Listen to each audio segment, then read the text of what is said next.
Yep. Inside, I want to kill myself. We are on an 0-7 run over the last 2 days. After tonight was just complete bullshit.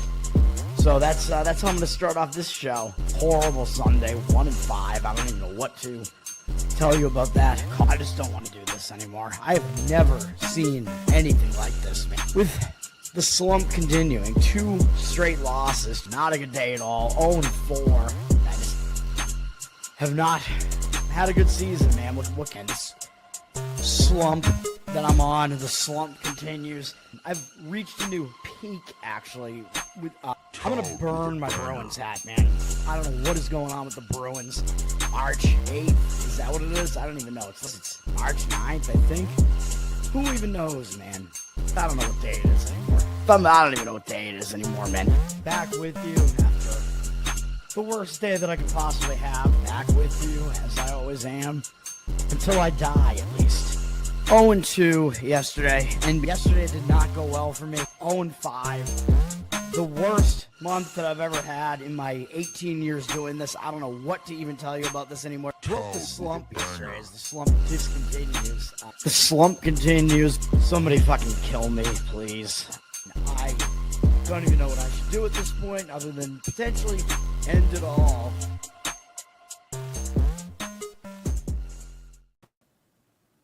Yeah, we're gonna end it all here. What's up, everybody?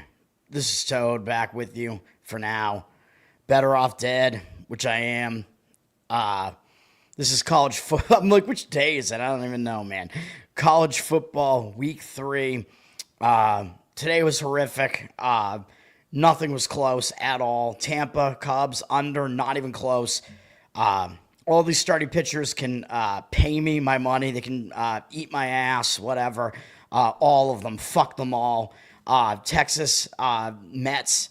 Texas scored, I think, 6 runs in the fucking first inning.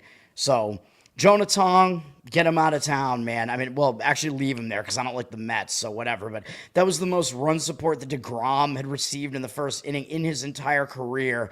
And it was from, and he's had like a career of like 2 decades, basically. And it was from this horrific Rangers lineup, so that totally makes sense. Atlanta Braves, not even close. They were down like 11-1 in the game. Waldrop had by far the worst start probably of his entire life, so that's really, really great as well. And I think Kansas State's losing too, so I think they're going to lose too. So 0-4. I don't think we're ever going to like find any fucking redemption here, man. College football, I don't even know where we're at in college football. What are we? We're 4-1 last week, so that wasn't bad. But we're already 0-1 this week. And the first week, what was I?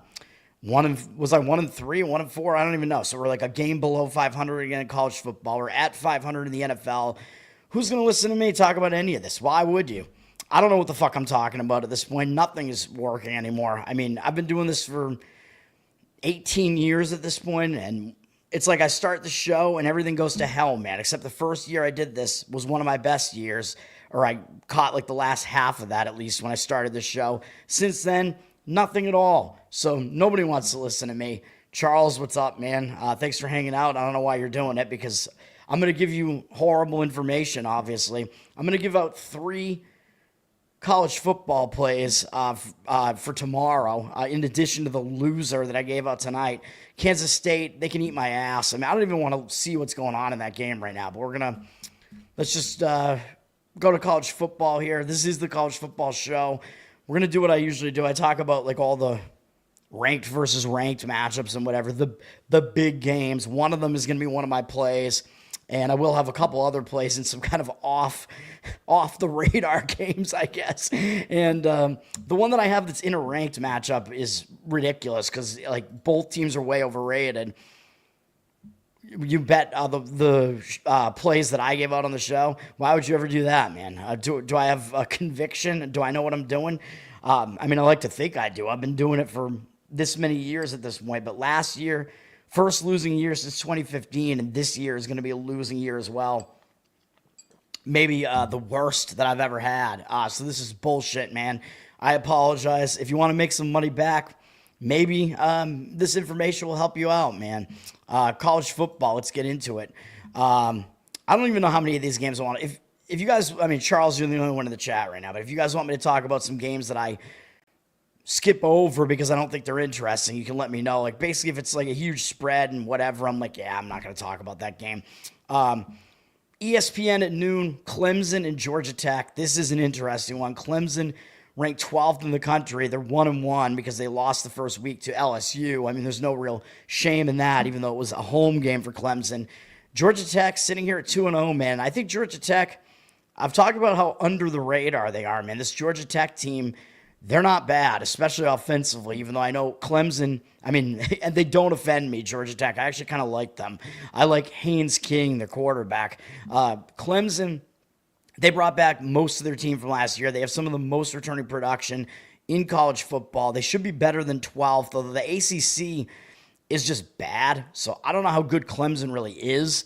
They're better than Georgia Tech, which is why they're favored here. But Georgia Tech, this is at Georgia Tech. This could give Clemson a run for their money, man. So I do lean to Georgia Tech in this game, although I don't really see a great situation for it. I just think Georgia Tech is a bit undervalued here, man. It's going to be a huge game for Georgia Tech with Clemson coming into their place, man. Clemson, we went against them last week. That was one of my wins on the show. We took Troy plus the 31, and Clemson was losing that game 16-0, I think, and then they scored 27 unanswered points, and we still covered with ease, as Clemson didn't even score enough to cover the spread. They didn't even score the point spread, which was 31, which happened in both of those huge spread games that we gave out with Troy and Louisiana Tech. LSU and Clemson both didn't even score the point spread.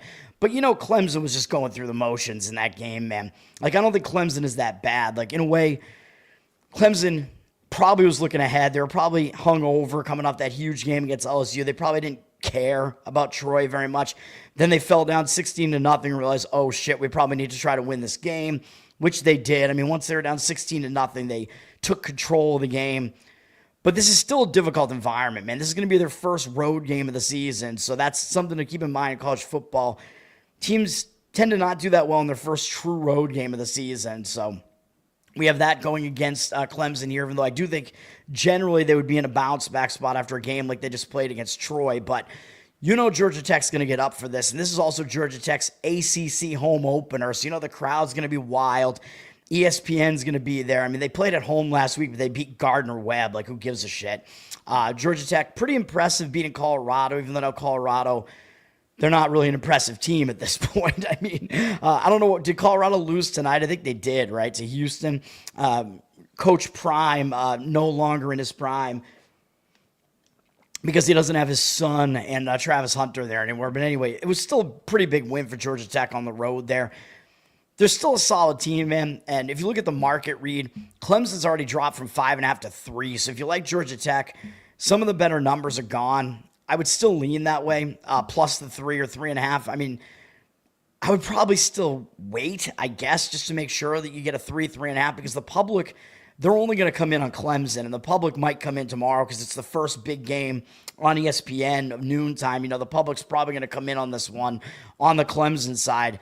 It almost looks way too easy to lay the points with Clemson. So I do lean to Georgia Tech. 62% of tickets on Clemson, only 53% of the cash. So the money is coming into Georgia Tech. It's been a fairly significant line move on them. Money also coming in on the under, but I have less conviction on an under there because I do think both teams have a lot of offensive continuity coming into this year, and they have decent offenses. I mean, Georgia Tech is more of an offensive team than a defensive team. Clemson is still good on both sides of the ball, believe it or not. But I do think Georgia Tech, their offense is good enough that they can kind of match Clemson here. So lean to Georgia Tech in that one. You picked your own. You took the Padres. I did not disagree with the Padres. Did they not win? I think I agreed with them, right? I don't know. What did I talk about on my show this morning? I don't even remember. I don't even remember what I said about the Tigers either. What did I say about any of those? I don't remember. I don't know what I did, man. Oh, you didn't watch my show this morning? All right. Well, that's good because I lost every play. You want to take Indiana against Indiana State? Yeah, FanDuel won't even let you take them. Well, why would you want to take the money line? I mean, you're going to have to pay too much for it. Send Dion out to pasture. Well, I mean, I think didn't he have like cancer or something? I don't know, but he seems fine right now. He's out there coaching. Just, I don't think he's a good coach, and his team sucks. Whatever, man. Oh, yeah, Kansas State's going to lose for us. Isn't that just fucking wonderful? I don't even know if I have it on. I have ESPN on. I don't even know what's on ESPN right now. You wanted to take Indiana State, and Indiana was tonight. Yeah, and Indiana was a 47.5 point favorite, and they still covered and won 73-0.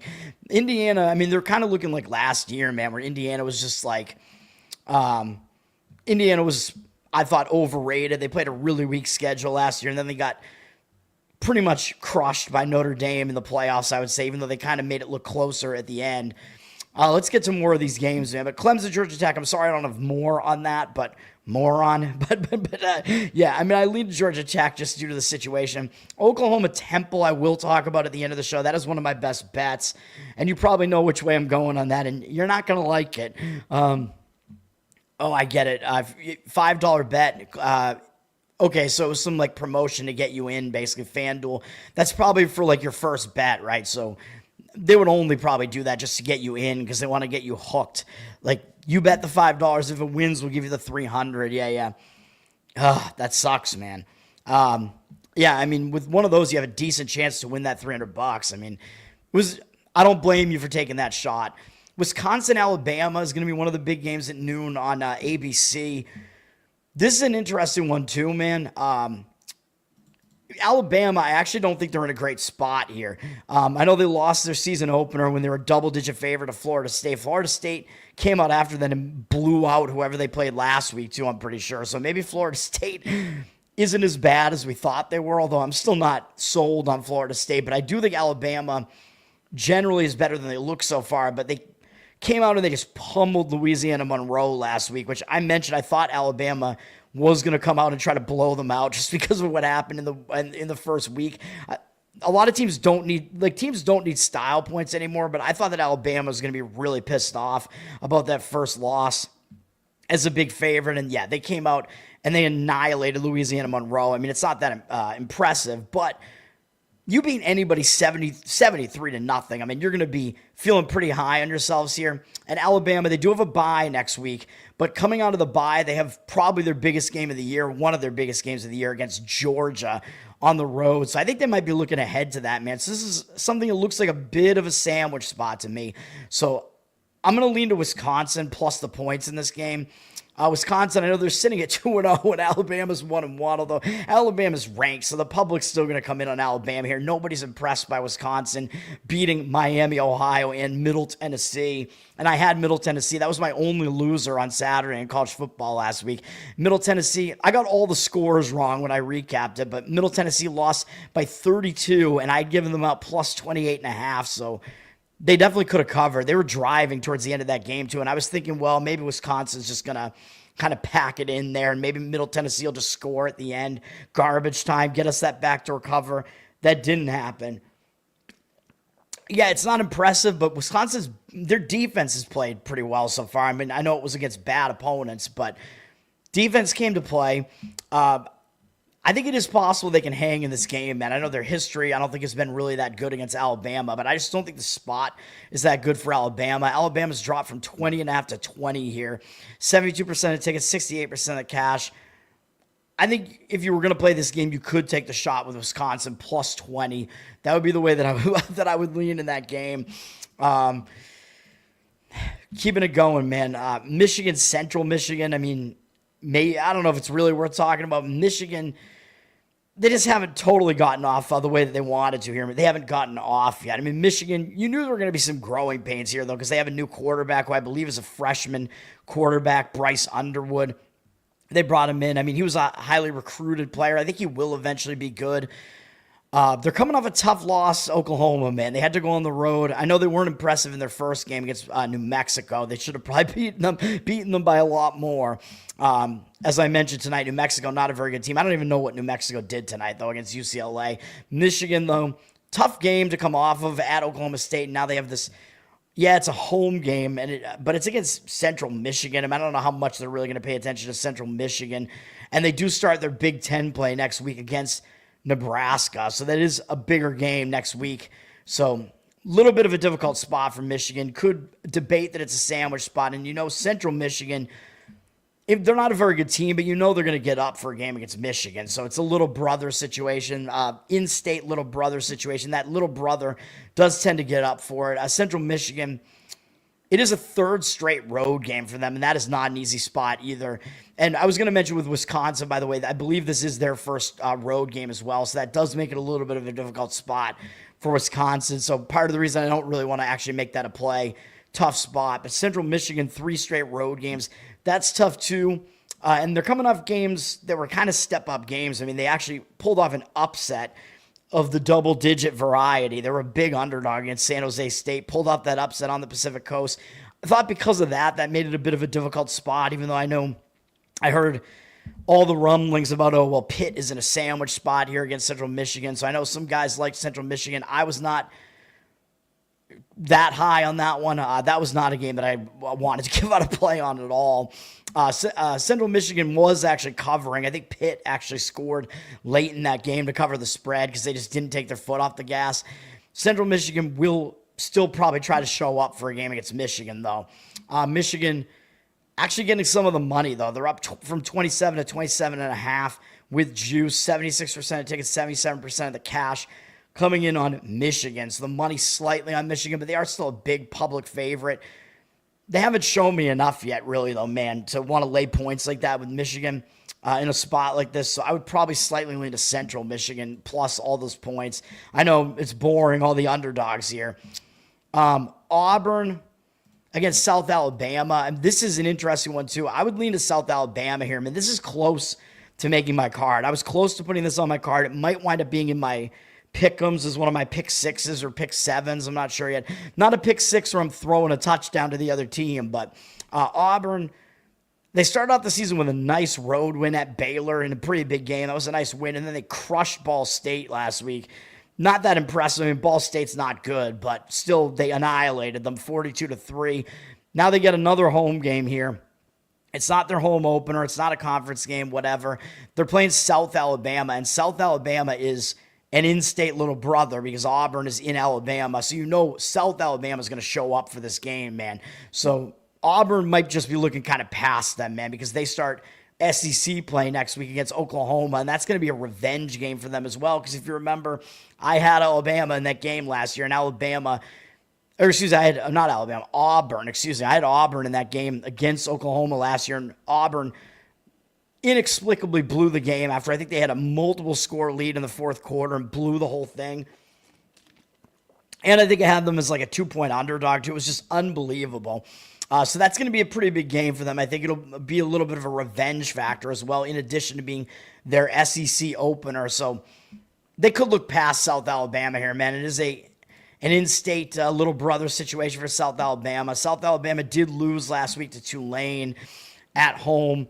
And South Alabama, though, one of the reasons why I'm not going to jump on board on this one is South Alabama was a big underdog there, 13.5-point underdog. Now, South Alabama, they've been a pretty solid team in recent years, but they've lost some of those guys. They had Gio Lopez was their quarterback, and he kind of ran the offense, and he's actually on North Carolina now with Bill Belichick there, so they don't have Lopez anymore. South Alabama's not as good this year. Tulane is actually pretty solid.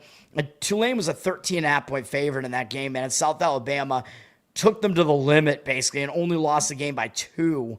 Although they kind of backdoored it. They were actually losing in the fourth quarter by 16, but they made it close. Although it was in the final minute. But, I mean, they were down 1 score, man. Like, they were a 2-point conversion away from sending that thing into overtime almost. So, I mean, as long as Tulane didn't score again after that. South Alabama, they missed a 2-point conversion that would have tied the game with under a minute to go. So they're coming off a big game where they played a really nice game as a big underdog. So I don't know if they can put in that effort 2 weeks in a row. So that's basically the reason why I'm going to stay off of South Alabama on this one. But I do like it. It's close to being a play for me. It won't actually get there.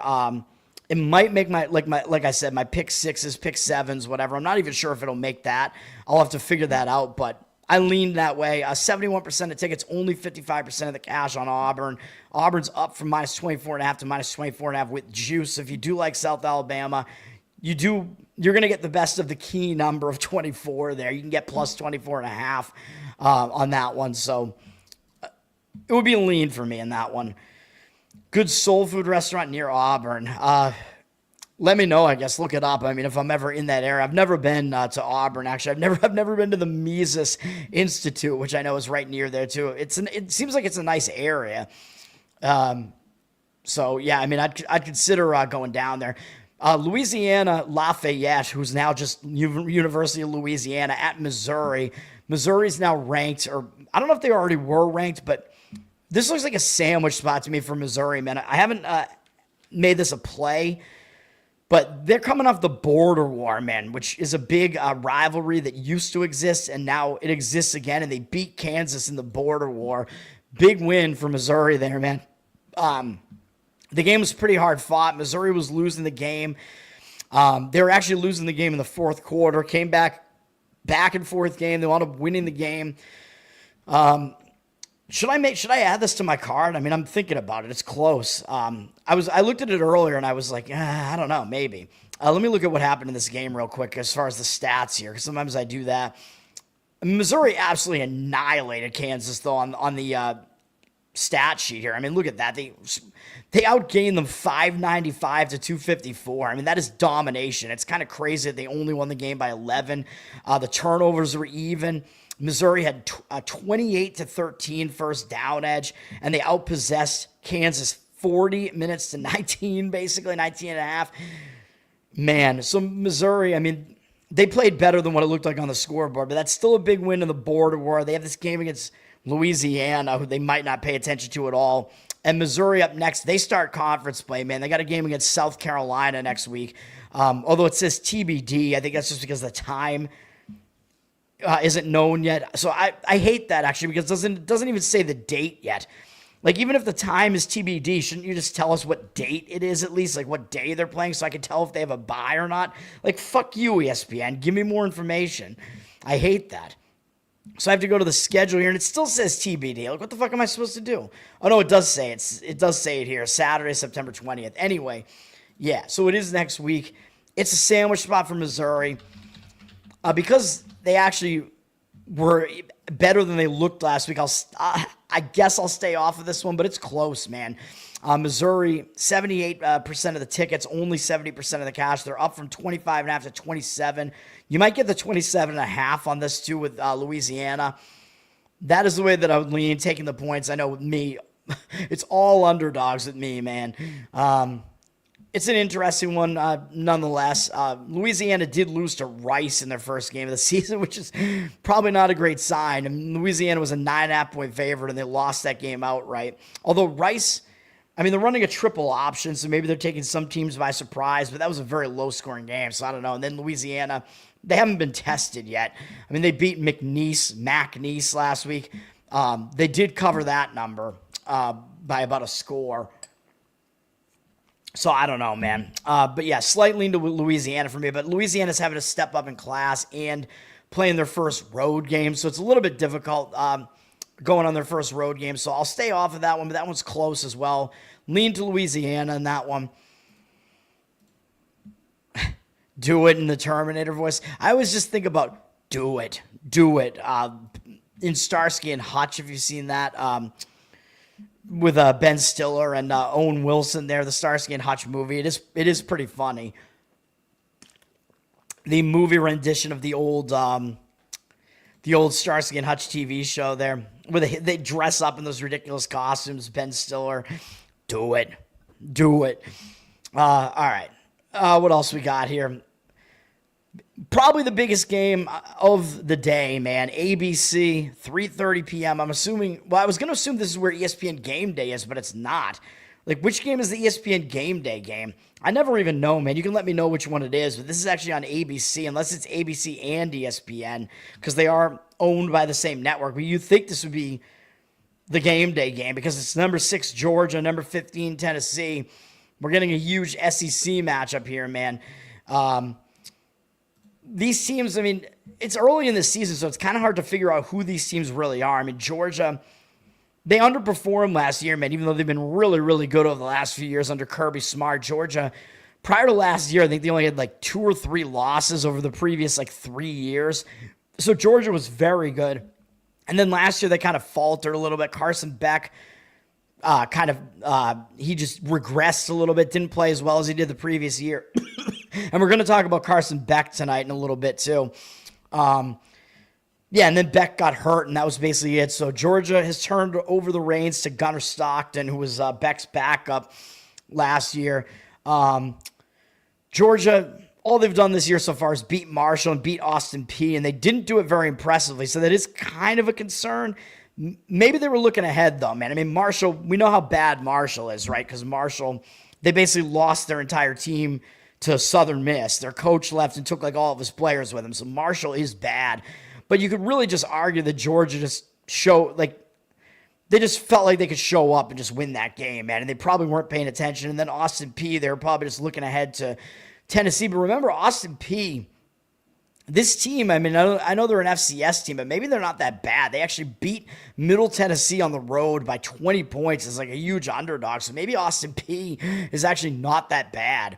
I don't know, man. Georgia, but they didn't do well in this game. They were a 46.5-point favorite, and they only scored 28 and won 28-6, which I guess is a little bit of a red flag. But you could still argue maybe that you're getting, Georgia, like Gunnar Stockton's still kind of finding his way, you know what I mean? He didn't play that badly in the game, really. I mean, he completed most of his passes. I mean, I know it's against a terrible FCS team, though, and they got most of their scores were rushing scores. But yeah, so for Georgia, I mean, I don't think that we can really figure out who they are yet. And then Tennessee, they're also 2-0.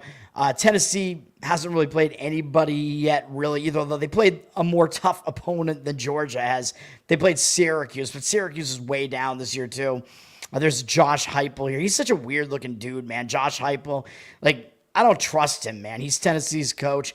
Like, he just looks like a guy who just doesn't know what he's doing. Like, I don't know. He has that look like he's a doofus. I don't know, man.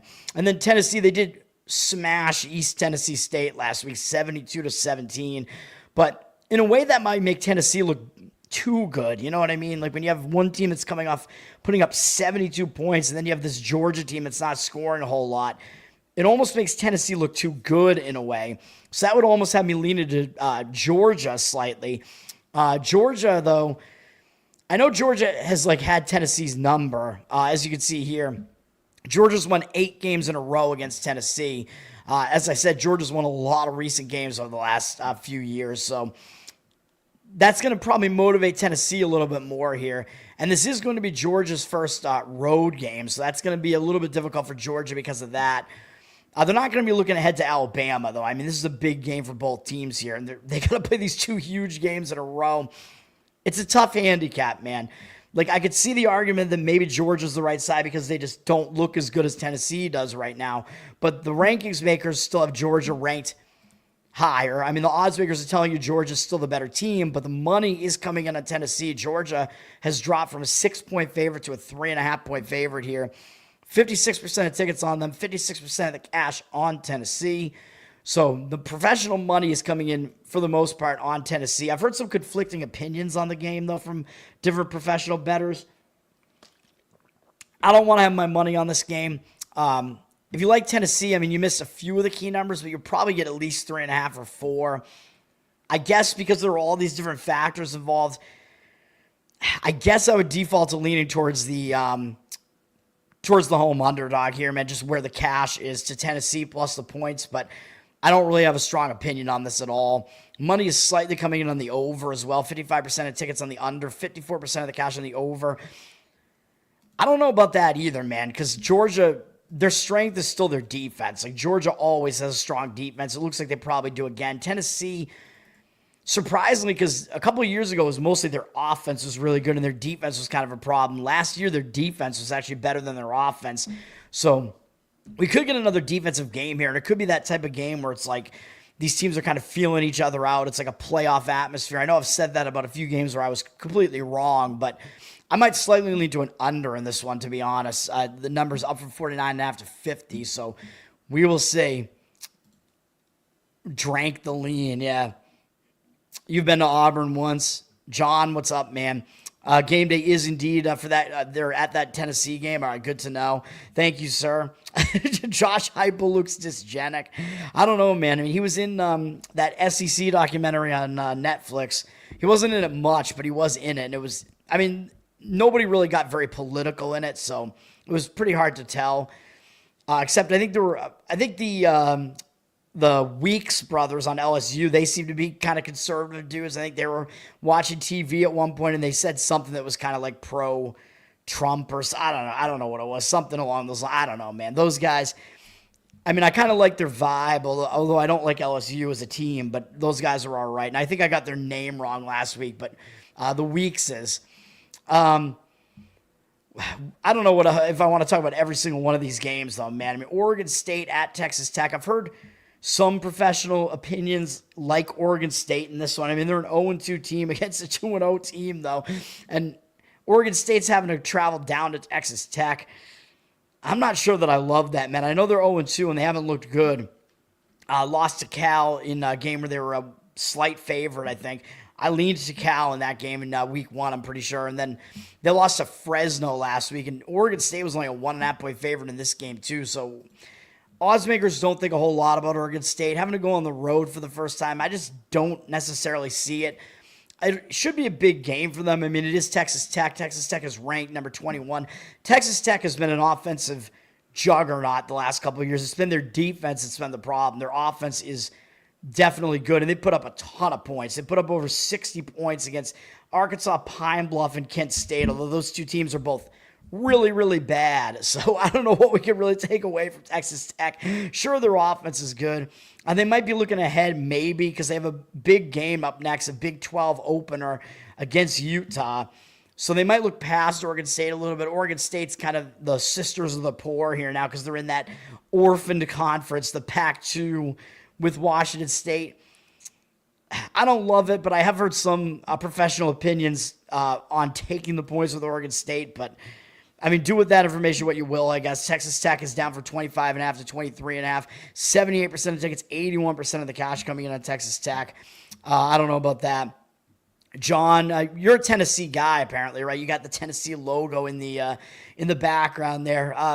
You like Tennessee by 50 points. I think that's a somewhat biased opinion, although I lean to them to cover the spread. And if they cover the spread, that probably means they will wind up winning the game, although it's kind of difficult to make that prediction, to predict that Tennessee will finally get over the hump and beat Georgia. I mean, I think we still don't really know who these teams are yet, man. It's difficult. It is a difficult call for me, for sure.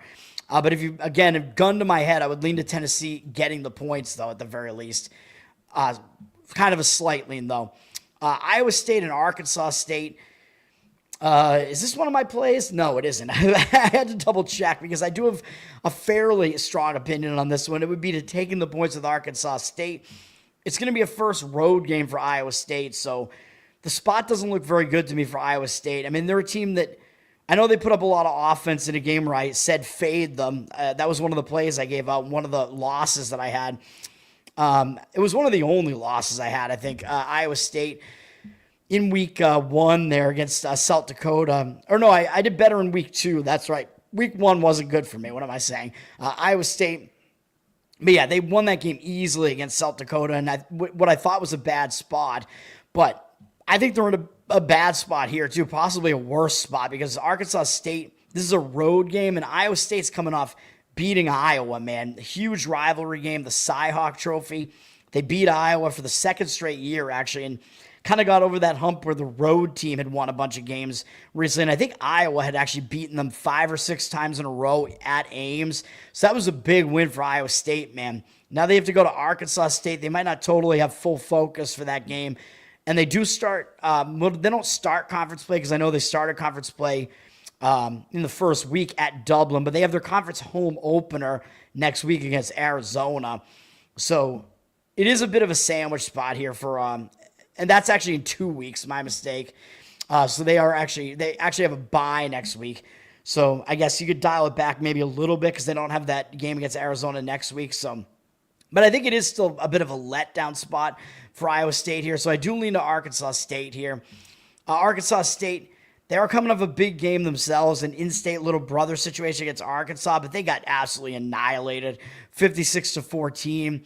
This is going to be their FBS home opener because they started with their first home game against an FCS opponent. So this will be a big game for them, man. It's one of the biggest games on their schedule. I mean, it's their only game against a ranked team here.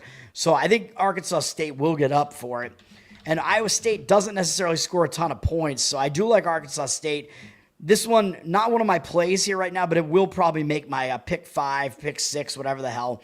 81% of the tickets, only 70% of the cash. On Iowa State. Iowa State's up from 20 to 21.5, so you get the better of the key number of 21 here as well. Yeah, I would take the points with Arkansas State in this one, man. So that would be my opinion in that one. Charles, what's up, man? John is on Twitter. So he's got the X logo there. I'm not even on Rumble, actually. Maybe I should. Should I simulcast to Rumble? I only do YouTube and Twitter. Nate, what's up, man? Nate showing up. I'll get it right this time. Nebraska is Big Red. I got you, man. I got it right this time. Whoops. I wanted to close the other tab there. All right. Is my audio's all right, I assume, right? I don't think I checked it. I can check it real quick. I like to check my levels, man. I don't think I did when I started the show. Maybe I did. I don't know, but you guys seem to think it's fine, right? You guys are interacting with me, so sometimes I think I shout too much, so I need to, like, dial it back a little bit and maybe go with, like, soft, sexy Toad voice or something. I don't know, man. Let me see. Yeah, I think my voice is all right. I just checked it. We seem all right. All right. What else do I want to talk about? South Florida and Miami, it's a huge game. One of the games between ranked teams. I will talk about that as one of my best bets. What else we got here? I mean, Illinois, Western Michigan. I kind of eyed this game. I don't know if I really care about, well, I'll talk about Ohio State real quick, I guess, even though Ohio State's ranked number 1. Ohio isn't that good. Although Ohio's a pretty good MAC team at the very least, though. Ohio State blew out Grambling 70-0 last week. They do start Big Ten play next week against Washington. Take from that what you will, I guess. I mean, I guess you could argue that it's a little bit of a flat spot maybe for Ohio State. First 2 weeks, they had that huge win over Texas. They annihilated Grambling. Whenever you beat anybody by 70 points, even if it is an FCS team, you might just kind of go through the motions the next week. And again, they do start Big Ten play in their next game against Washington. It is an in-state little brother situation for Ohio. So Ohio, they're going to try to step it up for this game. And Ohio, they are coming off a pretty big game of their own, though. They had their home opener. I mentioned them as a lean last week. I should have put them on my pick 6, pick 7, man, because Ohio, they got the win there outright as a home underdog against West Virginia. We know West Virginia down this year. Sorry to Matt, who I don't know if Matt is going to be in our chat, but he's our West Virginia fan. Down year for West Virginia, though. Ohio, they're not a horrible MAC team, man. I mean, they have some continuity. They got Parker Navarro at quarterback. He's not bad. So they did get that win, but it is a pretty big win for them in their home opener. They pulled off an upset. Yes, they will still try to show up, but this is a huge game for them, too, against Ohio State. It's just a matter of, I mean, Ohio State potentially could kind of come out and almost name the score in this one, sort of. I mean, they are down, though, from 34 to 29, so there's been actually some significant movement towards Ohio here. 76% of tickets, only 63% of the cash coming in towards Ohio. So 76% of the tickets and 63% of the cash on Ohio State, excuse me. So more of the money is coming in on the Ohio side. I agree with it. I do lean that way. It's just a matter of like how outclassed are they going to be in that one. Does Ohio State really care about annihilating them and running up the score in that one? Yes, thank you, sir. Charles jizzing his pants there. Illinois and Western Michigan. I do think Illinois is overrated, man. At number 9 in the country. Like, if you look at power ratings, guys, I don't think any of them are going to have Illinois as the 9th best team in the country. I mean, they're a top 25 team, sure, but I don't think they're a top 10 team. They're coming off beating Duke. I mean, that was a big win for them. I thought that Duke was going to be better in that game than they were. That's a big win, and they do have a big conference opener next week against Indiana, so they might be looking ahead to that. They might look past Western Michigan here, so it does look like kind of a sandwich spot here. It's not the first road game for Western Michigan either, because they did play at Michigan State in week 1, and they weren't horrible in the game. They didn't score a lot, but Michigan State didn't put a lot of points up on them. They had a game last week. They played competitively against North Texas. They actually went into overtime.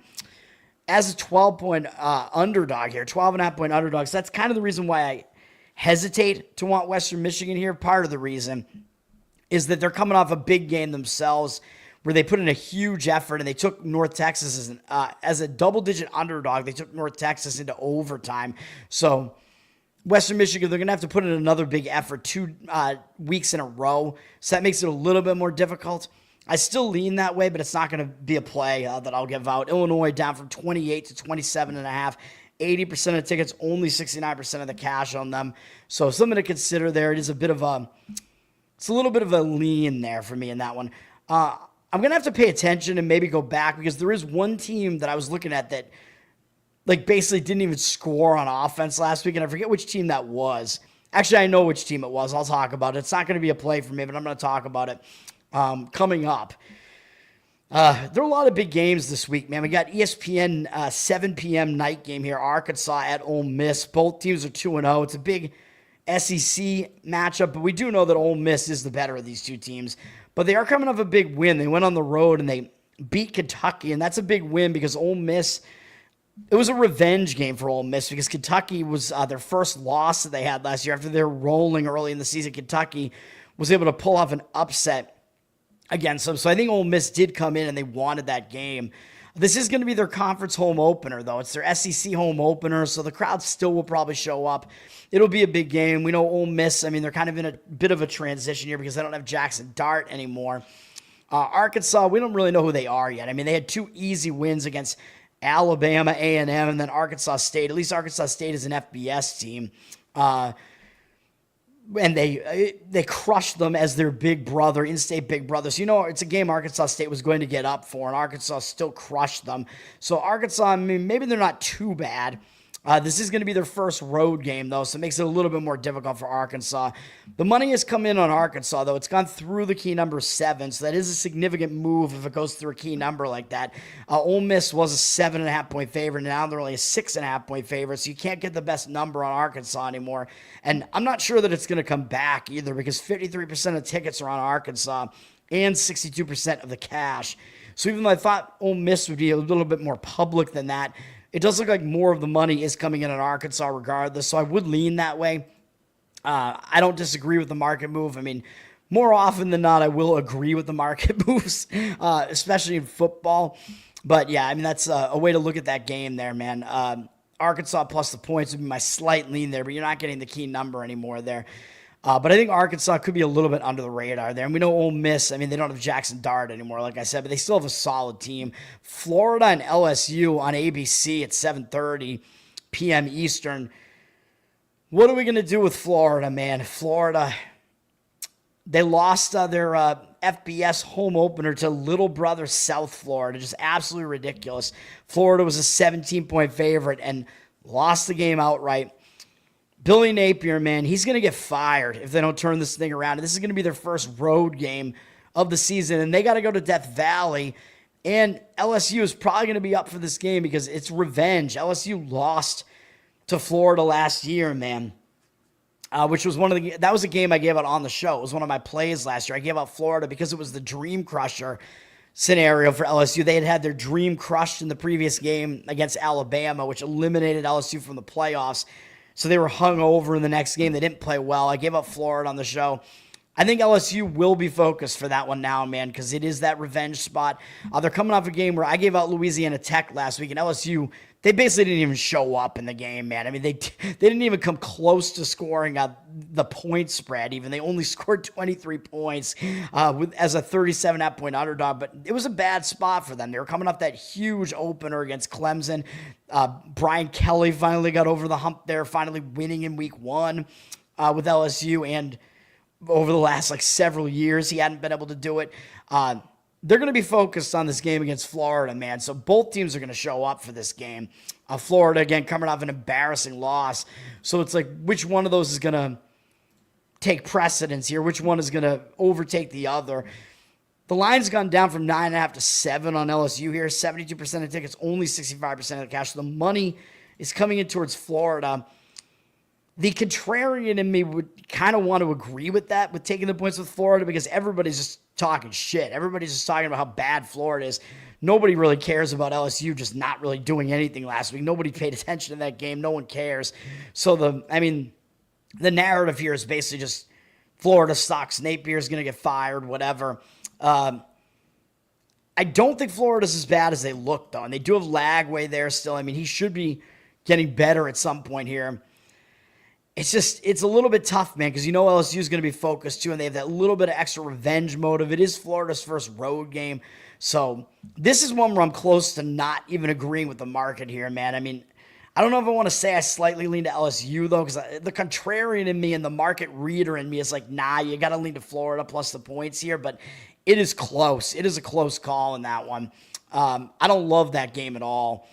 One of the other huge games on NBC and Peacock at 7:30 between ranked teams, number 16 A&M, Texas A&M, number 8 Notre Dame. This is going to be an interesting one, man. Texas A&M having to travel up to Notre Dame.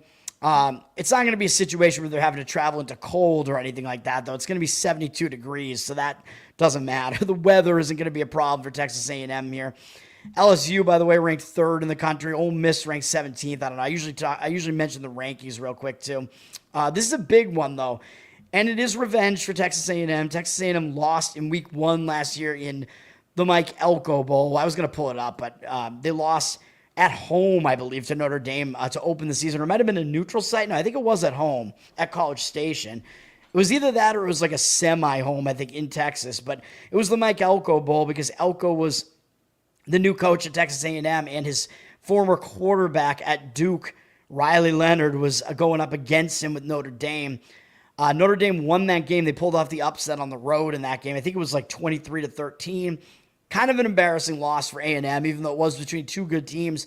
So it is a revenge motive for Texas A&M, but the spot is not exactly as good for Texas A&M, although they're going to show up. I mean, they haven't really shown a whole lot yet. They beat UTSA, and I pointed out UTSA, an in-state little brother situation there. UTSA is not that bad of a team. Like, you figured they were going to show up for that game, and A&M might just not really show up completely for that one, even though it was their FBS home opener. And then A&M, they beat Utah State last week, the new Bronco Mendenhall school there. He's at Utah State now. A&M was a huge favorite, and they didn't cover. They came close to covering. They only missed by like a few points, and that was basically, it was just because Utah State scored again at the end. I think Texas A&M called off the dogs in that game, and if you look at what happened in that game, they put in their backups. Like, they used 3 different quarterbacks. Their backup quarterbacks were in that game. They probably put in some backup defenders too, I would assume.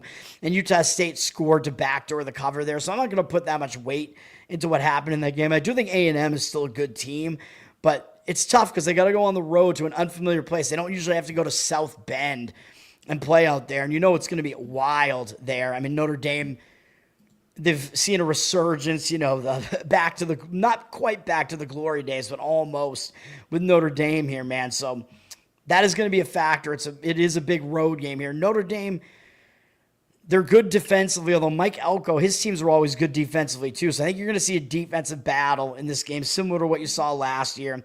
I do think A&M does have the better offense, though. They definitely have the better quarterback with Reed there, even though I think A&M does like to run the ball a lot too. Notre Dame runs the ball a lot too, and A&M, I think they're a little bit less good at stopping the run, so that might be a little bit of a problem for A&M's defense. But Notre Dame is still working with a freshman quarterback here, so you don't know what you're going to get out of Notre Dame from their quarterback yet. And he only has 1 game under his belt, because Notre Dame actually had a bye last week, which maybe that'll help Notre Dame because they got to rest last week. They were coming off that big game. I gave out Miami in week 1. That was my winner to kind of salvage the week with Miami there. I liked Miami. I thought the experience factor would put Miami over the edge. It was a close game. Notre Dame, I think, had to make a comeback in that game. I think Miami was winning by more than what the final score was, and Miami wound up winning by 3 after they were winning by more than that. Big game for both teams in that one. Probably helpful that Notre Dame did have a bye there, but I don't know what their quarterback's going to look like here, man, because we have to kind of see more of him to kind of figure that out. But they do take the load off him by running the ball a lot. So it's a difficult game to read, man. Notre Dame sitting at a 6.5-point favorite. It has not gone to the key number 7. A lot of times when you see a public side, which Notre Dame is slightly public, and the number hasn't moved to 7, that's kind of an indicator that the books are just kind of taking a stand there. And it's almost like it looks too easy to lay the points with Notre Dame. 66% of tickets, 68% of the cash coming into Notre Dame. So the cash percentage is slightly on Notre Dame here.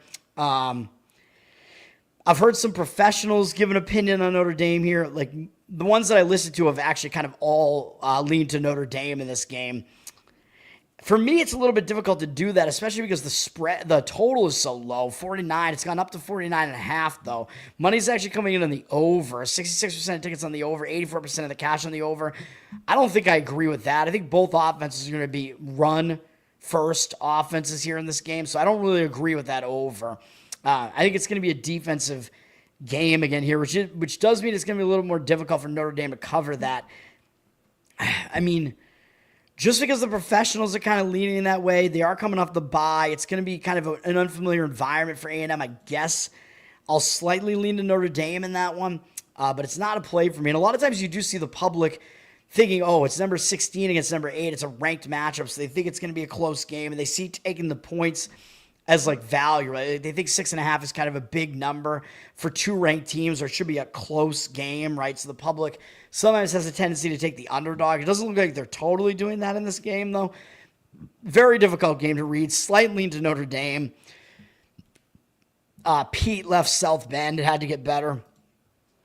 Well, they have what's his name? Their coach there is Marcus Freeman now, right? He's definitely a really good coach. Oh man, excuse me. I felt that sneeze coming. Oh my God, I'm gonna deafen everybody. Anyway, yeah, not Michigan, Notre Dame. They're I think they're getting a lot out of their players there, man. Like I don't think they have like the greatest players there necessarily, and I think their coach basically gets the most out of them. Yes, thank you. Vandy and South Carolina is an interesting one. Both of these teams are undefeated, 2-0. Vandy still playing better than I expect them to. I mean, they overperformed, I thought, last year. They still got Pavia there, Pavia just seems to give them this, like, X factor, man, that's kind of hard to quantify. Their quarterback there, I mean, he's this small dude. He just gets out there and, like, pumps up the team, jacks up the team. And their coach, like, has kind of instilled this, like, winning culture there at Vandy again, which if you watch the SEC Netflix documentary, you'll see that. It is interesting. South Carolina is ranked 11th in the country, and Vandy's unranked. I do think South Carolina is a little bit overrated, though. They're kind of flying, with their ranking here, they're kind of doing that based off of like what South Carolina did last year. They had a good season last year, kind of an unexpectedly good season. They won a bowl. They got upset in the bowl. What am I saying? By Illinois, I think, right? But they made a bowl, and they were favored in the bowl. I think they won like 11 games last year, so they had a good season last year.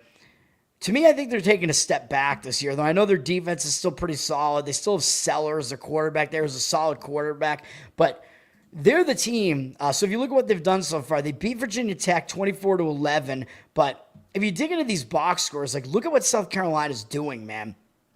In this game, South Carolina actually got outgained by Virginia Tech, but Virginia Tech lost the turnover battle 2-0. So I mentioned I leaned to Virginia Tech plus the points in this game, and they should have covered. I mean, they outgained South Carolina, but they lost the turnover battle 2-0. They outpossessed South Carolina by 9 minutes almost, or 8 minutes basically. And they out-first down them too. So it's like, how did Virginia Tech not even cover as an underdog there? That game was at Mercedes-Benz, the Atlanta Falcons Stadium. Well, part of the reason they didn't cover, again, was because there were just some kind of flukes in this game, man. There were the 2 turnovers, and we did have a punt return touchdown from South Carolina. And then they did get that one kind of fluky touchdown late because Virginia Tech was covering into the fourth quarter. They were only losing 17-11. It's like, how did they not cover a plus 7.5 or whatever when they were only down 17-11 with 9 minutes to go? They gave up a long touchdown pass, and that was about it, and couldn't score again. And then South Carolina, look at what they did last week. South Carolina State, Yeah, they beat South Carolina State, an in-state little brother there, an FCS team. They beat them 38-10, but South Carolina was a 42.5-point favorite, and they didn't even score 42.5 points. That's kind of a red flag, but it becomes even more of a red flag when you look at how they did it. How did they win this game? South Carolina State outgained South Carolina in this game. I don't know how you excuse that. Like they outgained them by 17 yards. I mean, that's ridiculous. And they outpossessed them by almost 9 minutes. Like, how did that happen when South Carolina is, like, they should have dominated this game. I mean, it was a complete mismatch. And on the scoreboard, it almost looks like they shouldn't have even won the game at all. And how did they wind up winning by 28? Well, look at what happened in this game. It's ridiculous. South Carolina had one offensive touchdown in this game, even though they scored 38 points. They scored one offensive touchdown. Look at this. They had 2 punt return touchdowns in a row. They had a touchdown run here. They had a fumble return touchdown. Oh, no, excuse me. They had 2 offensive touchdowns. My mistake. They had 1 passing touchdown, 1 rushing touchdown. And they had more touchdowns by their defensive special teams than they had from their offense in the game. Again, they had a fumble return touchdown, and they had 2 punt return touchdowns. It's ridiculous, dude. So South Carolina, I don't think they're anywhere near as good as they look. Vandy, this is revenge, by the way. Vandy got kind of embarrassed last year at home. I think South Carolina went into their house and beat them like 31-7 or something last year. So it is a revenge spot. Vandy beat Virginia Tech on the road, and they beat them way more convincingly than South Carolina did. South Carolina, in a neutral site, as I just showed you, they didn't beat them by that much at all. Even beating them by 13 was a bit misleading. And there's our dude there, Shane Beamer, South Carolina's coach there, Frank Beamer's son. I don't know, man. I don't know how good of a coach he really is. But Vandy, again, they already played on the road, so this is not going to be their first road game. So they're used to playing on the road, although it is difficult to play 2 straight road games. So this is a big game for them, man. Might be a bigger game for them than it is for South Carolina, to be honest. Vandy, they beat Virginia Tech way more convincingly on the road. I thought Virginia Tech was going to win that game. Virginia Tech, they were a favorite in the game, and this was a blowout win. If you look at the stats in this game, this was not misleading. Vandy outgained them 490-248. They actually lost the turnover battle by 1 and still won the game. They outpossessed them, out first down. This is a dominant win by Vandy in this game. So am I convincing myself to add Vandy as a play here? I like it. Even though in a way South Carolina just they don't look that good, but I don't think people are going to look at that and think that Vandy all of a sudden looks that good. And people are just going to think, oh, they both beat Virginia Tech by double digits, kind of whatever. The money's coming in on Vandy. South Carolina's down from 5 to 3, 51% of tickets, 63% of the cash coming in on Vandy. I kind of want to do it, man. I want to add Vandy in this game. I think I'm going to do it, even though I know it's it is a big game for South Carolina. I think it is their SEC home opener, right? So I usually don't like to do that. But they have already, they didn't play home because it was a neutral site game. So they haven't played it. It's an FBS home opener for them. Man, I kind of like it, though. Should I add it as a play? You guys can convince me to do it. Let's do it. You know what? Let's get some more action. Let's have some fun. I'll give you an early play here. I'm going to add it to my tracking system here. I just can't get over the fact that South Carolina has been playing like such ass. Yeah, you can get Vandy +3 still. I mean, that's the key number there. I don't know if you're going to see a 3.5 at game time. You probably won't. Probably should have taken it at like +4 or something like that earlier, but we can get the +3. I mean, I think it's still worth a shot on that. Fire a little bit on the money line there. Let's do it. Vanderbilt +3.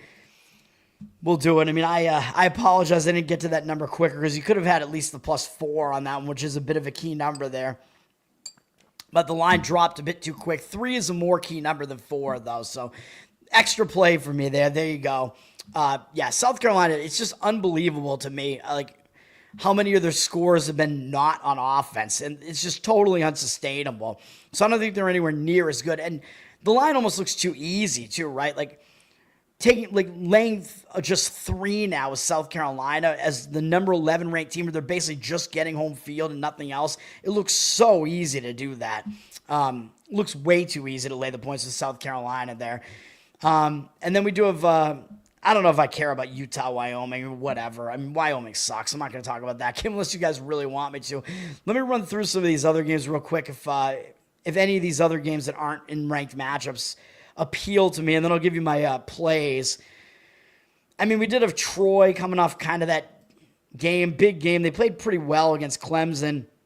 This is going to be their FBS home opener, though, so I don't know that it's really going to be a letdown spot. I mean, Memphis is a pretty big opponent for them still. Memphis, they will be a road favorite here. Memphis hasn't really been tested yet. They played Chattanooga, who's an FCS team, and then beat Georgia State, which is an FBS team, but not a very impressive one.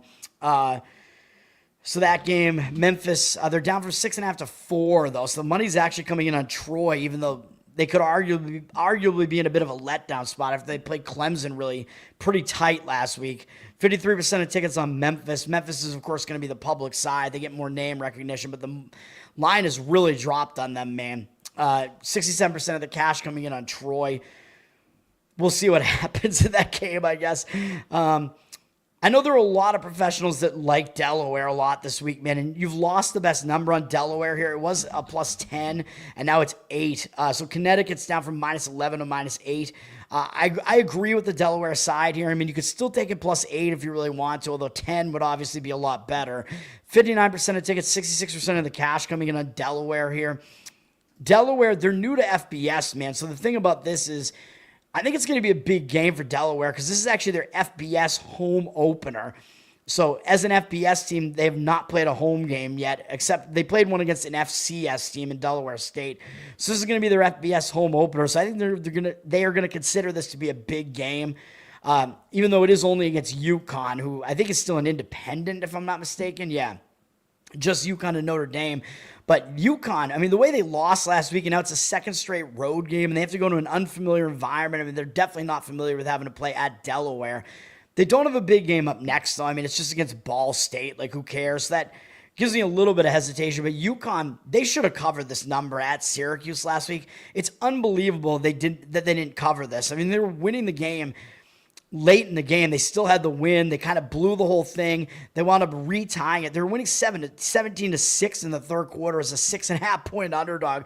Like, how did UConn not cover at Syracuse here? They wound up falling behind by 3, so they were still going to cover. And then they scored a game-tying field goal with 1 second left after they were losing by 3. They gave up the go-ahead touchdown in the final minute. They were still able to get into field goal range. Went into overtime. And I don't know what happened. I don't know if they turned it over or what it was, but they gave up a touchdown and extra point in overtime and didn't score in overtime, and they lost by 7 and didn't cover the 6.5. Just unbelievable. So coming off that game, it could be a bit of a hangover spot there and having to go a second straight road game. So I do agree with Delaware in that one. Again, do with that information what you will. I might actually throw Delaware in my pick 6 and whatever, because it's available in at least one of those games, and you're still getting the 10.5 in that one. So there's definitely line value there. So that one probably will be in mine. I mean, I just figured I'd throw that out there, for your information. Any of these other games, Washington State and North Texas is a bit of an interesting game as well.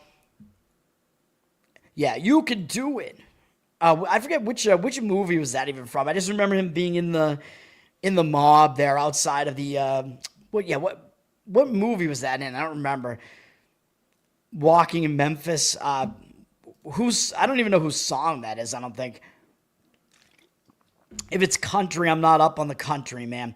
Washington State at North Texas. This is going to be a fucking long video again, isn't it? But I will get to my best bets pretty shortly. This is an interesting one.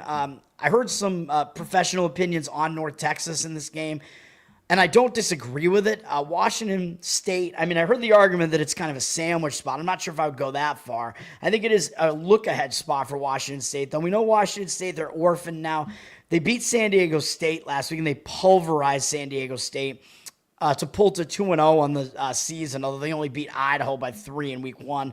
Washington State's still not that good of a team. And they lost their quarterback, Mateen, to Oklahoma, and he's looking pretty good at Oklahoma.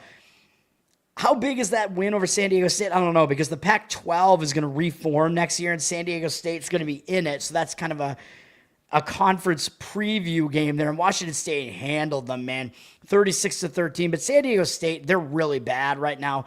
They might be on their way back up a little bit, but they used to be a really proud program, like solid football program. They're just not good right now. And now Washington State, they do have to play their first true road game at a pretty unfamiliar venue in North Texas, in Denton, Texas. So that's not going to be easy. And they got their big rivalry game next week against Washington.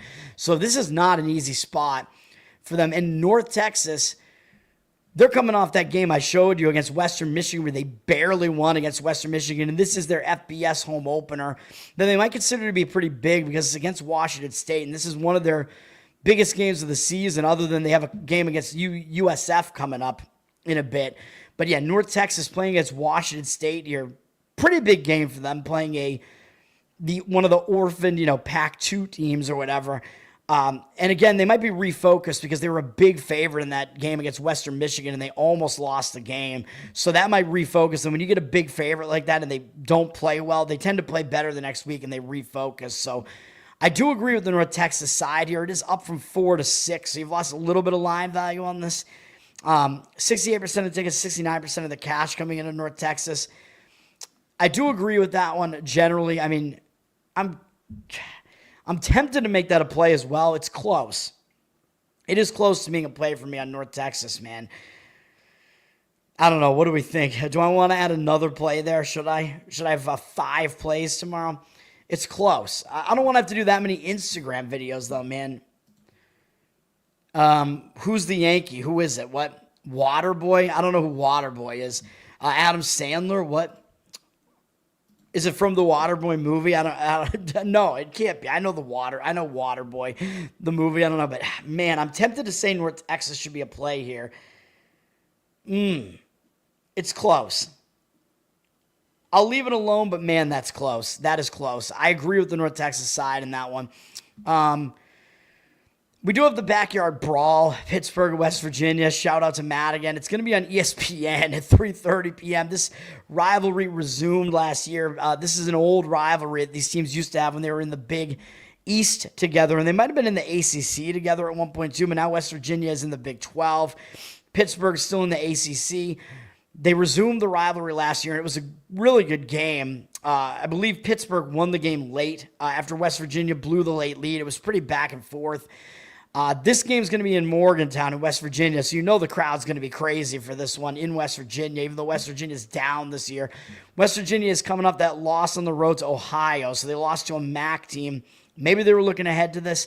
This is going to be their FBS home opener of the season here, so it is a big game for them for that reason too. I probably do slightly lean to West Virginia here. Pittsburgh, I mean, I know they're coming off a game that's kind of whatever against Central Michigan. I mean, they'll still be focused. I mean, this is a big rivalry game. It is their first road game, though. And again, because the rivalry resumed last year, they're not that used to playing at West Virginia right now because they haven't done it for years at this point. They haven't played at West Virginia, I don't think so. They haven't played there in a while. Pittsburgh is up from 3.5 to 7.5. I don't know when it was ever 3.5, but they're public, 70% of the tickets, only 62% of the cash. The public, they're not going to want anything to do with West Virginia after losing to a MAC team last week. And Pittsburgh looking way better right now. I mean, Pittsburgh, obviously, they're the better team, but 7.5 in a rivalry like this, probably too many points. I know West Virginia, they're trying to get used to having a new system there. It's their first year with Rich Rod there. Rich Rodriguez is their coach there, and they've had a lot of turnover there. We'll see what happens, man, with West Virginia. But I do agree. I lean towards West Virginia there. My mistake is I minimize all the windows here. I do lean to West Virginia slightly there. By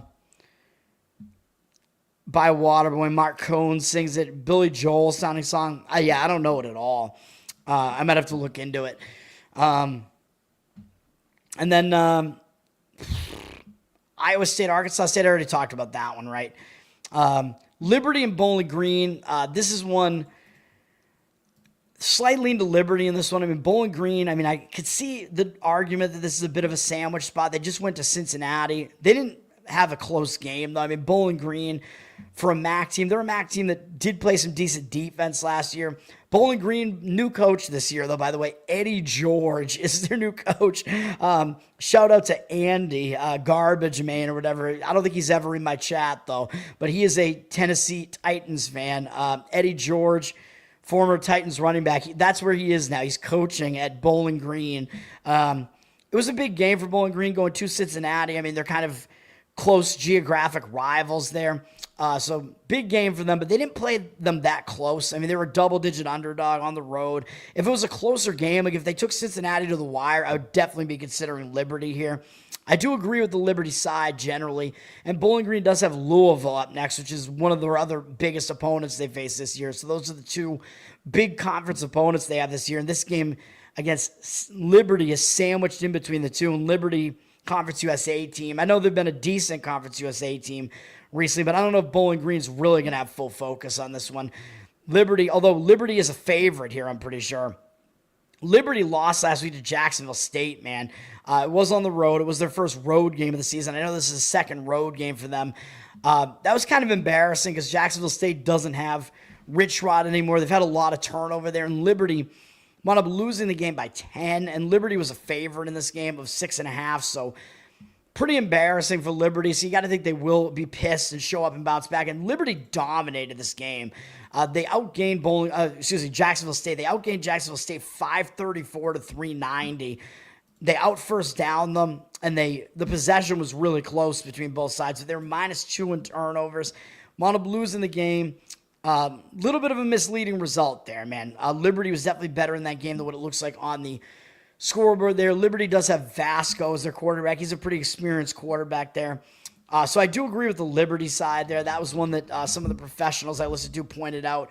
They're -5 on the road here, but 56% of tickets, only 54% of the cash on Liberty. So the money looks like it's kind of against Liberty, but I do lean that way. I agree with the professional bettors that I've listened to on that one. I think the lean is Liberty in that game. What else we got?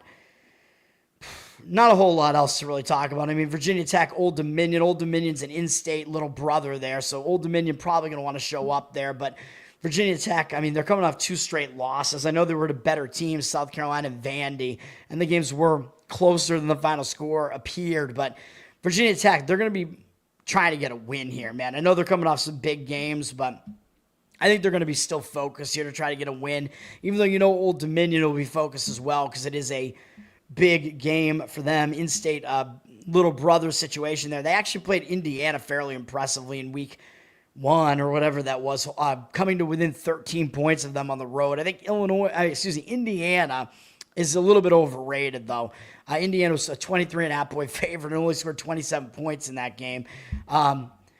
So, yeah, Old Dominion, slight lean to Old Dominion there. The line has actually gone through that key number 7. It's down from 7.5 to 5.5 now, or maybe 6. 50% of tickets, 86% of the cash on Old Dominion. The total's fairly low at 50.5. So I do agree with taking the points with Old Dominion there. But that's just another slight lean that I have there. And then, I don't know. Are there any other games I want to talk about? Iowa at UMass. Man, I'm going to talk about so many games here. I went 2 hours, I think, last week. I won't go that long this week. Iowa, of course, they're coming up that huge game against Iowa State, man. So big rivalry game on the road. They get UMass at home, which I don't think they're really going to pay any attention to UMass. UMass is terrible. And then Iowa does have their Big Ten matchup next week, and it's on a short week. They have to go to Rutgers, Fox, Friday night prime time. So that could be a look-ahead spot. That's a big game for Iowa traveling there. So I lean to UMass in this game, man. As ugly as that is, UMass is terrible. UMass lost to Bryant last week after they got absolutely annihilated by Temple in their first game. They lost to an FCS team, Bryant, as 16.5-point favorites. Pretty inexplicable loss, even though UMass is bad. Losing to Bryant is ridiculous. UMass actually got outgained. Now, if it was a bit of a misleading result, I would be a little bit more tempted to actually be like, yeah, UMass is going to be a play for me in this one. They did win the time of possession battle in the game, but they did get outgained as well. It's still an embarrassing loss. I still lean to UMass in this one. In Iowa, I mean, Iowa basically still doesn't even have a quarterback. They never have good quarterback play. Like, the total in this game is down to 43.5. Like, how do you expect Iowa to cover a 35-point spread. I mean, is UMass going to score 0 in this game? I mean, maybe they will, but I know Iowa's a good defense, but I think Iowa might just be a get in, get out type of situation where Iowa might not even cover the points. They might not even score the point spread in this one, man. The total did drop a little bit too. Money is coming in on UMass. 52% of tickets, 64% of the cash coming in on UMass. I agree with it. Won't quite make my card, but I like that UMass one too. So it's good for me to go through these games too, though, because then I can add these to my my additional picks there. So yeah, UMass, interesting one there. I do lean to UMass. I mean, Iowa, especially because Iowa, their offense is almost inept at times. So it's like, how the fuck do you expect Iowa to cover a spread like that? Yeah, I mean, I think UMass can hang within that number. And then we do have Duke Tulane is actually a pretty interesting game. It's a very competitive line, and Duke has Mensa as their quarterback, so he's going to be playing against his former team, Tulane, which is really interesting. I don't know who Tulane has as a quarterback now. Duke, pretty embarrassing loss at home. Even though it was a big game, it was televised, they got embarrassed. So even though this is a road game, it's an unfamiliar venue, Tulane, maybe Duke will actually show up for this because they did get embarrassed last time up. But Tulane, they'll show up for it too, man. But Mensa, I mean, he's going to want to play well against his former team, so he'll be motivated. Duke will probably be motivated around him to play against his former team. But Tulane also knows Mensa's tendencies, so they might know how to defend against him. Tulane, as I mentioned, they were a 13.5-point favorite last week, and they did almost lose to South Alabama. So Tulane, that might refocus them, and maybe they were even looking ahead to this game against Tulane because it is an ACC team. It's going to be one of their bigger games this season. They play Ole Miss next week too, and they did play a Big Ten team in their first game, Northwestern, but they're not a very good Big Ten team. But Tulane is still, they're battle testing themselves, man. South Alabama's not a terrible team, really. So Tulane, they might be ready for this too. So I can see arguments for both sides in this game. It's a difficult game to handicap. Tulane is down from 2.5 to 1.5. 70% of tickets, 86% of the cash coming in on Duke. So the money seems to be coming in on the Duke side there. Interesting. It is interesting, to say the least. And then we do have Minnesota having to travel to California in a late ESPN game, and BC having to go to Stanford, and BC coming off, I think, a double overtime game against Michigan State or something like that. So Minnesota and BC look like they're both in bad spots there, but the money is coming in on Minnesota for whatever reason, up from 1.5 to 2.5. Cal has some problems, man. I mean, I don't think they have too much continuity on their team. I think they still have their same coach there, but it's not really going well for Cal there. 56% of tickets, 66% of the cash on Minnesota. And then the money is fading BC, even though they're up from 10.5 to 14 against this pretty inept Stanford team. But the total is only 45, so when it's a low total like that, it does usually make sense to take the points more often than not because you're not expecting a lot of points to be scored at all. So the points are at a premium, and you're getting 2 touchdowns with Stanford, maybe even 14.5. 69% of tickets, only 55% of the cash. So the money seemingly agreeing with Stanford. But Stanford, I mean, they got to show something, man, with Frank Wright there now as their coach. I mean, they're still going through some growing pains there, but BC having to travel out there and play this ridiculous late-night game, an East Coast team having to go west like that, it's a bad spot. So I would lean to Stanford in that game. I don't know who BC plays next, though. They play Cal. I mean, this is their ACC opener, though, so maybe both teams will show up for this. So I think it's Cal's ACC home opener. Tyler Robinson being executed, I think the odds are pretty high. Which I think is not a good thing because even if he is the shooter, I think that there's more to that story that people are not telling. And if he gets executed, it'll be like the Jeffrey Epstein thing where you won't be able to get that knowledge that he has from him anymore. Because I think he might have some knowledge that we should be aware of. So I really don't like that, man. I do not. Let's go to my best bets, man. Let's do it before I get out of here. You already know what one was with Vandy. And I'm assuming Kansas State lost, so we're doing great there. What do you mean, OF, OnlyFans? What? First game up is going to be Temple plus 24. I told you this is going to be ugly, man. This is against Oklahoma. Oklahoma's kind of turned into more of a defensive team, and the total has dropped a little bit in this one from 52.5 to 51.5. It's not a really low total, but I think it's a bad spot for Oklahoma, and the money's really coming in on the Temple side here. Oklahoma down from 24.5 to 24, 73% of tickets on them, 61% of the cash coming in on Temple. I definitely agree with this on the Temple side here. This is a bad spot for Oklahoma. Oklahoma ranked 13th in the country. They're definitely good. Oklahoma even is a little bit under the radar, to be honest.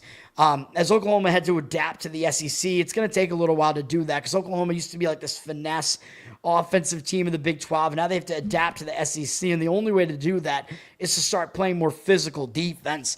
And that is what they're doing now, man. But they're coming off a huge win against Michigan. That was a big ranked matchup last week. It was the biggest game of the week last week as far as the rankings were concerned. They beat Michigan by 11. Huge win for Oklahoma.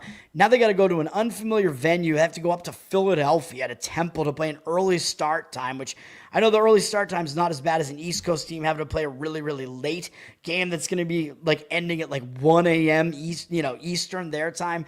But this still is going to be a game that, is going to be like whatever, 11 a.m., 10 a.m. Oklahoma time. I guess it's only 11 a.m. because I guess they're only one time zone different or whatever. But still, it is an earlier start time.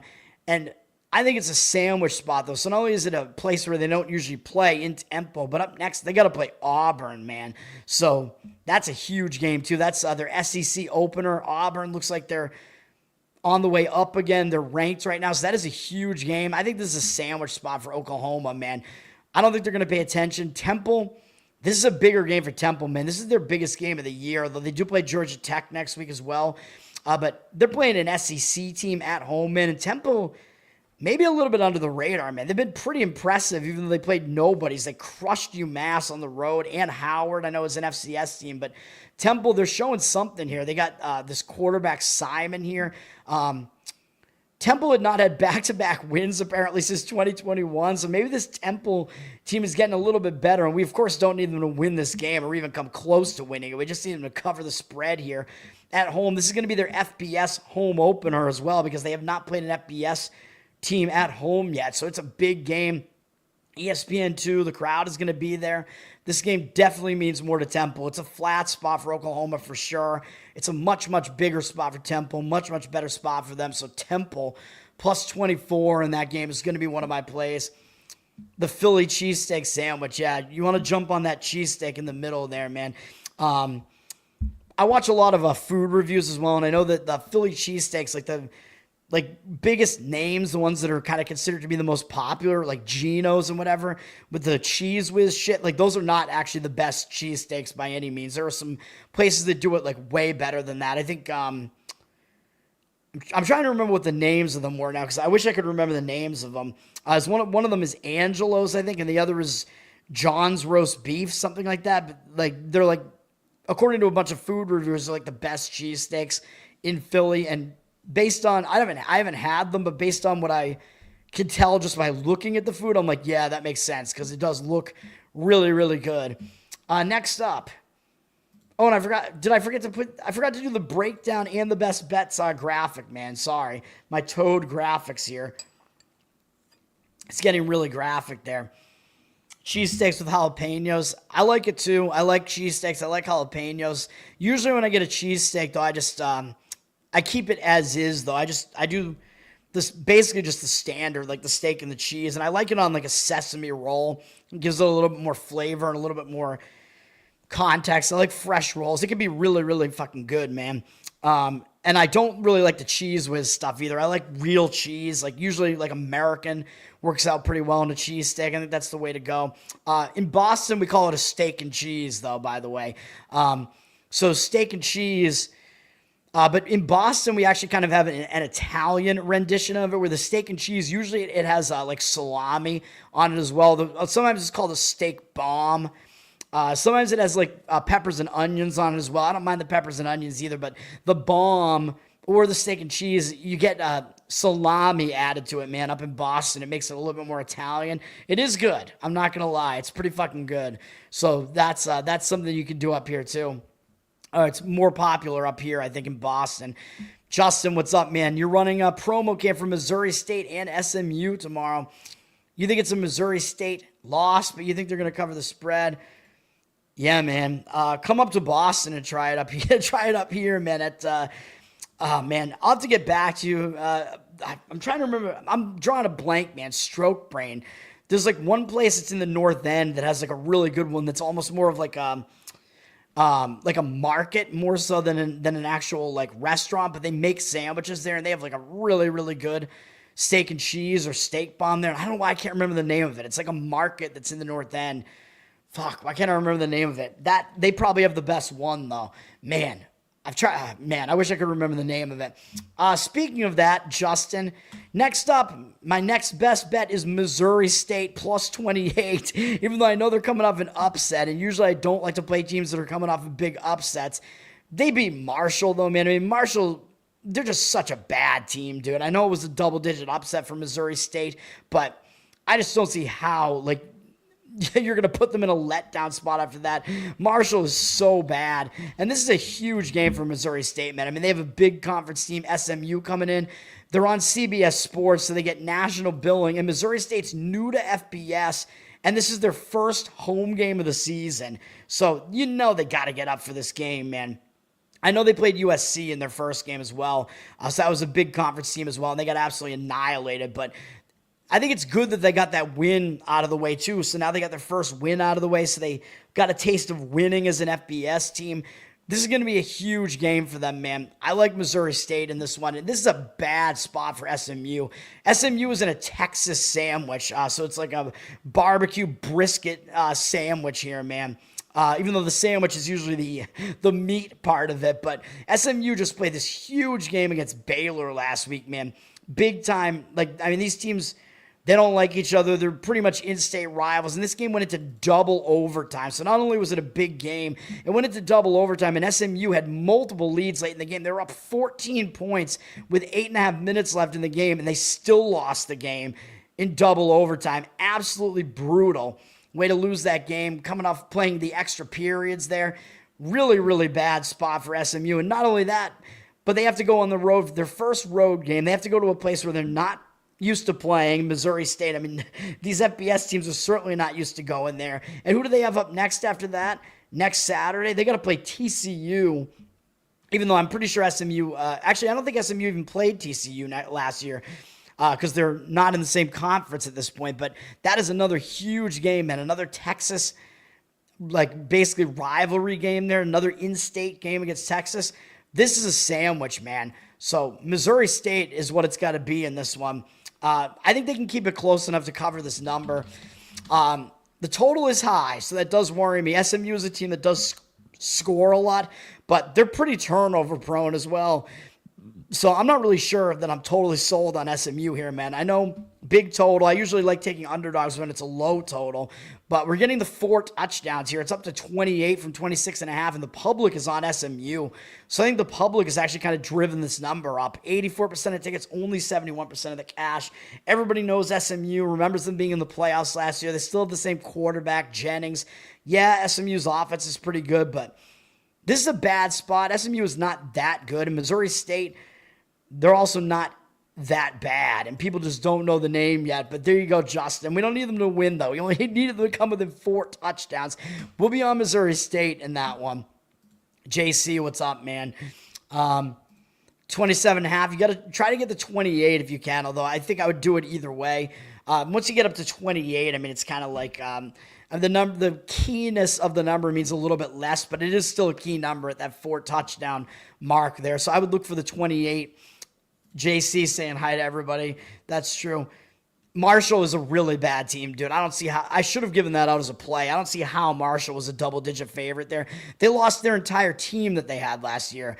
Missouri State's just getting no respect in the market. What's up, man? Don, what's up, man? So I just gave out, so I've given out Vanderbilt plus 3 already, Temple plus 24, Missouri State plus 28. I got one more. We're on the last one that I have. I'll give you a favorite for once, and this is the last best bet that I have. Miami of Florida, minus 17.5. I know we're off that key number. I'd much rather lay 17. We're not going to get it back, so I think we're still going to do it here. I just have to fade South Florida on this one, man. South Florida, I mean, we're looking at two teams that are both overrated here, but the money's coming in on Miami, and I think for good reason. I know they opened at 14.5. It's gone up through that key number of 17. It's at 17.5. I mean, I guess you could wait on this because it's not like going to 18 is really going to affect this. Like 18, 17.5, there's no difference there. If you want to wait and see if you can get a 17, you could. South Florida is a little bit public, 58% of tickets, 68% of the cash coming in on Miami. I don't expect it to get back to 17, but it is possible with the public coming in. But this is a game where both teams are ranked too high, dude, but especially South Florida. I mean, you got number 18 South Florida and number 5 Miami. The rankings makers overreact to everything, man. They overreact so much. South Florida, I mean, if you look at the power rankings, like the actual guys that make like the power ratings and which affects like what the odds actually are, I mean, they're going to tell you that South Florida, they're like barely a top 40 team, maybe, if that. Like, there's no way they should be ranked 18th. Miami shouldn't be ranked 5th either. Granted, I mean, they're an ACC team. They're not that good. They should be Miami is like probably like a top maybe 20 team. So both teams are overrated, but the odds makers are telling you what to think in this game, man. Miami being a 17.5 point favorite. You know the public's going to look at this and see what South Florida's done the last 2 weeks and see the rankings, number 18 against number 5. Like, how could you possibly lay 17.5 in a ranked versus ranked matchup like this, right? And South Florida is kind of the darling right now, too. Everybody loves this team. And if South Florida can beat Boise and Florida, well, then, of course, they can cover as a 17.5 point underdog at Miami, right? Like, that's what people are going to think. And normally, I would say this is a little brother situation because South Florida, they always want to step up their game against Florida and Miami because those are big brother situations. But this is a historic spot for South Florida, man. They had never beaten two top 25 ranked teams in back-to-back weeks, and they did that. They beat Boise, but remember in that game, that was a little bit misleading because Boise, they just became totally inept in that game. And in Boise, I think, had 4 turnovers in the game, all fumbles. So the game wasn't really as totally lopsided as it looked. And then Miami pulled off that monumental upset at Florida. And if you saw that game, Miami was celebrating like they'd won the championship. They celebrated like they'd won the Super Bowl. Beating Florida mattered a ton to them. I think beating Florida actually matters more than beating Miami does to them. Even if Miami's ranked higher, Florida is Florida. They're the University of Florida. South Florida, that game matters more, man. That's just the way that it is. Beating them, just absolutely crazy. I don't see how they can pull off that amount of intensity again. Second straight road game against another pretty good team. 2 weeks in a row as 17.5 point underdogs both times. I don't see it. I really do not. I think Miami is going to come in and light them up, man. People are going to look at this and think that there's no way that's going to happen. Like that there's no way that Miami can actually cover a large spread like this. People also seem to just not like Carson Beck, man. And yes, I know South Florida, their quarterback is good, Brown. He's a solid dual-threat quarterback there. But this South Florida defense, I'm telling you right now, it's still not a very good defense. They had a bunch of holes in that defense against Boise State, and Boise State just were totally inept and failed to exploit them. Florida, I don't know what the fuck Florida did in this game with DJ Lagway. And Florida, they're just ineptly coached. I mean, I don't know what to tell you, man. Their coaching is terrible. Yeah, I mean, South Florida won this game, and they did outgain Florida. It was a close game. It was a close game statistically. Do with that information what you will. Florida did lose the turnover battle. Florida won the possession battle in the game. But I do think South Florida they're not anywhere near as good as they look, man. Miami, yeah, they're a little bit overrated, but Miami, they also had a much, much easier game last week. And you know Miami, they're going to have this game circled at this point. You know they're not going to overlook South Florida, even though I know they have Florida and Florida State coming up next. But South Florida just beat Florida, man. So you know that's going to put Miami on notice. So because they just saw what South Florida did last week, Miami is not going to overlook South Florida because of that. And this is a game, against a ranked team. I know it's only on the CW, so you can go watch this after you watch Buffy the Vampire Slayer reruns or whatever. But Miami, they're coming off a much easier week last week. They beat Bethune-Cookman, which is basically just a bye, an FCS team. Who cares? Miami, pretty impressive in the first game against Notre Dame. Maybe people aren't giving them enough credit for that. Miami, remember, they do have Carson Beck, and he's played well so far. I mean, he's the former Georgia quarterback who kind of took a step back last year, but he looks decent so far. And we're not talking about facing SEC defenses here, man. Notre Dame is a better defense than South Florida. It's not even close. And Miami was able to beat Notre Dame. So they should be able to win by margin against South Florida here, in my opinion, man. I mean, Notre Dame is a much, much more difficult opponent than South Florida. I think it's going to be a game where Miami, I think, is going to be able to light them up. I think Miami should be able to score a lot of points in this game against South Florida, man. That would be my opinion here. The total's gone up a little bit to 57, even though it looks like the money's kind of coming in on the under now. It's not a low total. So that also is good. If you want to play a favorite, you don't really want the total to be that low usually. So, yeah, I think it's the end of the road for South Florida, man. I mean, that was a historic, monumental upset, and they celebrated, like it was like the end of the world pretty much. So, and I believe South Florida had actually never beaten Florida. Am I mistaken? I don't know. I'd have to go back and look at like their entire resume here. I don't even think they play them every single year, but I don't think South Florida had ever beaten the University of Florida before. So monumental. They actually came close back in 2022. They only lost by 3 at Florida, but I don't think they've ever beaten them. So that makes it even more monumental. So I got to give you one favorite usually, right? So we'll lay the points at Miami, and that's going to do it. Oh, thank you, sir. Thank you, man. Hopefully you like my analysis here. Georgia and Notre Dame on the money line. I talked about those games earlier. I leaned to Tennessee plus the points, but it's not a strong lead for me. Like, I could certainly see Georgia winning that game. It's a close game there. Notre Dame, I did slightly agree with the Notre Dame side on that one, like minus the points. Not a really strong opinion on that one either, but yeah, and then I agree with Arkansas State. I talked about that earlier in the show as well. I think it's a bad spot for Iowa State. It's the first road game for them. They're coming off a huge game against Iowa, and I believe Iowa State, did I say they're on a short week? I know they're playing a big, I have them right up here right now. I don't think it's a short week, but they are playing. I think they actually have a bye next week. Maybe they do play Arizona and start conference play next.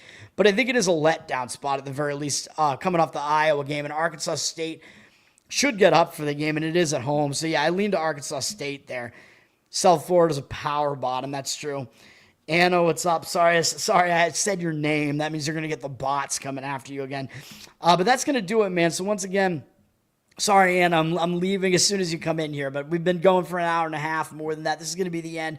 Once again, my plays for tomorrow are Temple plus 24, Missouri State plus 28, Miami, Florida minus 17.5, Vandy plus 3, although I know that's not the best number at this point, but it's the way that it is. I think South Carolina, I just can't ignore the way that they've just completely overperformed so far, man. And then what were the other games I gave out as like almost plays? I'll have to refresh my memory again when I'm doing my picks and going back there. But I had some other games that I was fairly strongly opinionated about.